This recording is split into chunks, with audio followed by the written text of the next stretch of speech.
উপস্থিত রয়েছেন বাংলাদেশ সরকারি কর্মচারী সমন্বয় পরিষদের সম্মানিত সভাপতি জনাব মোহাম্মদ আদিব, আর উপস্থিত রয়েছেন বাংলাদেশ সরকারি কর্মচারী সমন্বয় পরিষদের মাননীয় চেয়ারম্যান জনাব নোমানুজ্জামান আলাদা, আর উপস্থিত রয়েছেন বাংলাদেশ সরকারি কর্মচারী সমন্বয় পরিষদের নেতৃবৃন্দ সহ বিভিন্ন দপ্তর অধিদপ্তরের নেতৃবৃন্দ, উপস্থিত সাংবাদিক ভাই ও বোনেরা, আসসালামু আলাইকুম।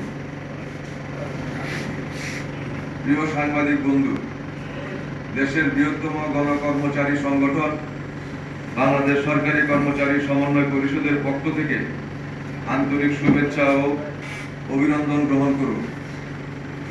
আপনারা অবহিত আছেন যে আমাদের সংগঠন সারা বিশ্বের গণকর্মচারীদের অধিকার সুরক্ষার প্ল্যাটফর্ম বিশ্ব ট্রেড ইউনিয়ন ফেডারেশনভুক্ত TUI পাবলিক সার্ভিসের অনুমোদিত সংগঠন হিসাবে আন্তর্জাতিকভাবে স্বীকৃত।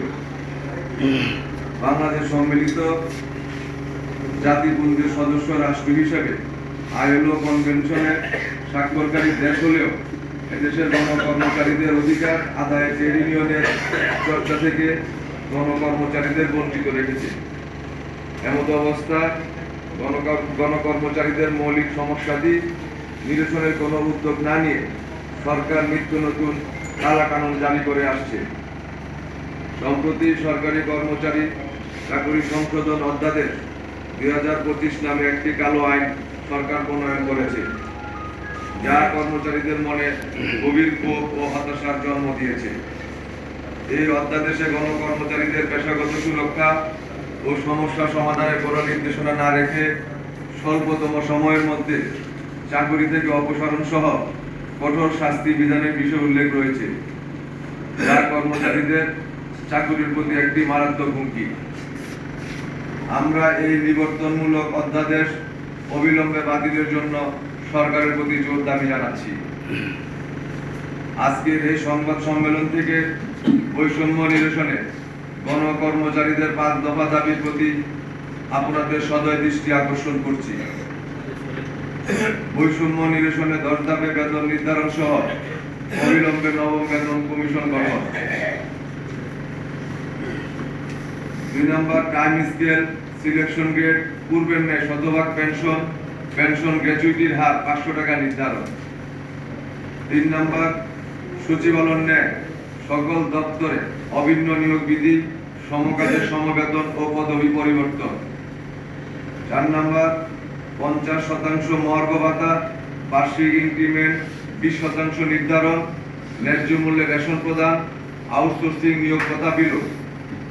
5 নম্বর, ILO সনদের 87 ও 98 ধারা মোতাবেক গণকর্মচারীদের ট্রেড ইউনিয়ন অধিকার প্রদান।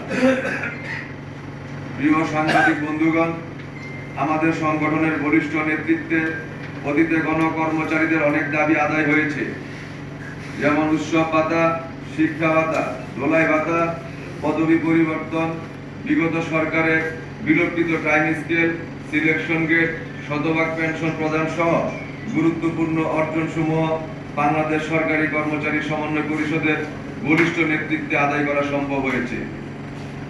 এই সকল দাবি বাস্তবায়নে আমাদের নেতৃবৃন্দকে অনেক মামলা, হামলা, চাকরিচ্যুত সহ নানাবিধ প্রশাসনিক হয়রানির শিকার হতে হয়েছে। দীর্ঘ 16 বছরের অন্যায়, অত্যাচার, জুলুম, নির্যাতনের দেয়াল ভেঙে ছাত্র শ্রমিক জনতার দুর্বার আন্দোলনে স্বৈরাচারী অপশাসনের পতন হলেও প্রজাতন্ত্রের কর্মচারীরা আজও আর্থিক ও প্রশাসনিকভাবে চরম বৈষম্যের শিকার, যার ধারাবাহিকতায় সরকারি কর্মচারী চাকরি আইন সংশোধন করে সংশোধিত অধ্যাদেশ 25 নামে বিতর্কিত কালো আইন